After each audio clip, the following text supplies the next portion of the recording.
오늘은 2023년 7월 17일 연중 제15주간 월요일입니다. 성부와 성자와 성령의 이름으로 아멘. 마테오가 전한 거룩한 복음입니다. 그때 예수님께서 사도들에게 말씀하셨다. 내가 세상에 평화를 주러 왔다고 생각하지 마라.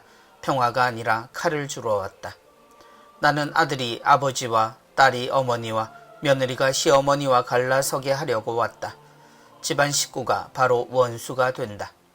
아버지나 어머니를 나보다 더 사랑하는 사람은 나에게 합당하지 않다. 아들이나 딸을 나보다 더 사랑하는 사람도 나에게 합당하지 않다.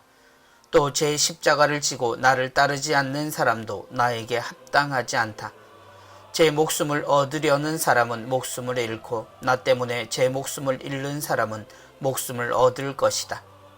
너희를 받아들이는 이는 나를 받아들이는 사람이고 나를 받아들이는 이는 나를 보내신 분을 받아들이는 사람이다. 예언자를 예언자라서 받아들이는 이는 예언자가 받는 상을 받을 것이고 의인을 의인이라서 받아들이는 이는 의인이 받는 상을 받을 것이다. 내가 진실로 너희에게 말한다. 이 작은 이들 가운데 한 사람에게 그가 제자라서 시원한 물 한 잔이라도 마시게 하는 이는 자기가 받을 상을 결코 잃지 않을 것이다. 예수님께서 12 제자에게 다 지시하시고 나서 유다인들의 여러 고을에서 가르치시고 복음을 선포하시려고 그곳에서 떠나가셨다. 주님의 말씀입니다. 그리스도님 찬미합니다.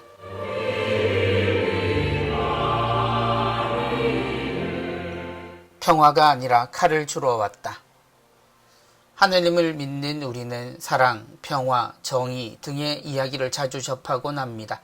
이 모든 가치들은 하느님이 우리에게 처음부터 주신 하느님을 닮은 우리가 추구해야 할 우리의 근본에 해당하는 것들입니다.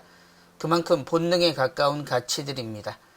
그럼에도 우리는 이 가치를 위해 마치 모든 것과 맞바꿀 만한 노력이 필요하다고 생각하는 경우들이 있습니다. 내가 세상에 평화를 주러 왔다고 생각하지 마라. 우리에게 오신 하느님이 우리에게 어떤 것을 보여주시고 가르치셨는가는 그리스도인들에게는 처음과 끝을 의미하는 가르침의 모든 것입니다. 우리가 그리스도를 믿고 따른다는 것은 우리의 근본을 되찾는 것이고 그것이 하느님이 직접 세상에 오셨고 우리에게 구원의 길이 되신 이유입니다. 그래서 주님은 이 세상이 당연하다라고 생각하는 것을 멈추고 되돌아서게 하는 회개의 지점을 가르쳐 주실 때가 있었습니다. 이 평화라는 주제가 그렇습니다. 평화가 아니라 칼을 주러 왔다. 예수님이 싸움을 즐기시는 분은 아닙니다. 당연하게도 주님이 싸움을 일으키신 장면을 우리는 기억하지 못합니다. 그러나 주님이 계신 곳에 분열이 자주 일어난 것은 사실입니다. 칼의 의미는 그렇게 발견되고 이해할 수 있습니다. 주님은 하나님의 뜻을 밝히셨고 주님은 그것이 현실이 되기를 가르치셨습니다. 하느님 말씀은 그 어느 하나도 이론에 머물거나 사상으로 그치지 않고 실제가 되어야 한다는 것입니다. 그러나 우리는 그렇게 살지 않았고 그래서 주님의 모든 것이 위협으로 느껴진 이들, 곧 세상을 가졌다고 여기는 소수의 사람들에게 공격의 대상이 되신 것입니다. 그들은 세상 사람들에게 주님의 생각과 실천은 분열의 이유라고 가르쳤고 그래서 그분을 본보기로 죽이려 든 것입니다.